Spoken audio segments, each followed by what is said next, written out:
Because of its proximity to Atlanta University, Pascal's became a natural headquarters for the civil rights movement. When nearby students were arrested at sit-ins, the Pascal brothers kept their doors open late while parents waited for their children to get out of jail.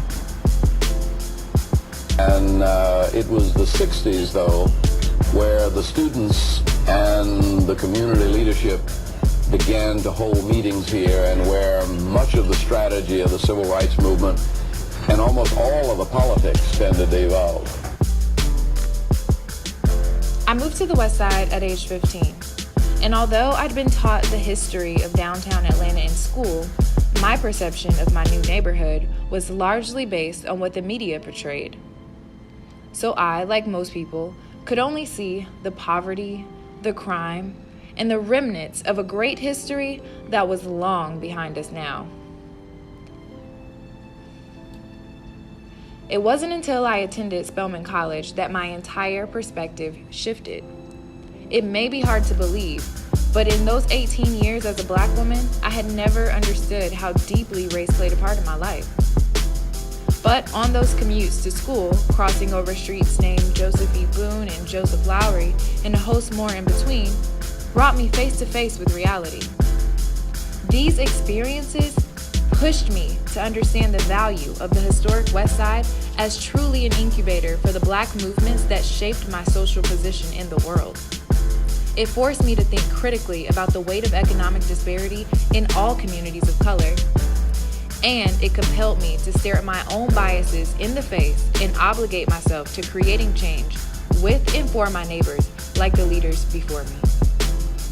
An obligation to the community and to the students and the other leaders that were really playing a great part in the movement, so we felt that we were somewhat obligated to make that contribution. Now, I understand the need for revitalization, especially in this community. But I will ask this: why not build with the people here? Why does renewal always mean replacement? When Nehemiah went back to rebuild Jerusalem, he did not push the people out and tear down the old. No, he rebuilt what was already there. He looked at the impoverished state of the people and did not judge them for their misfortune. Instead, he gave them resources to feed and build wealth for their families. I am urging us all to not accept things as black and white, as I did at age 15. When you look at the places in this neighborhood, be reminded of its historical value and its importance to the city and to Black identity. When you see people in this neighborhood, be mindful of the systemic reasons for blight, crime, and poverty in marginalized communities. Do not close yourself off to the unfamiliar, but see things for what they are. Open your heart to learn and experience life through a different view.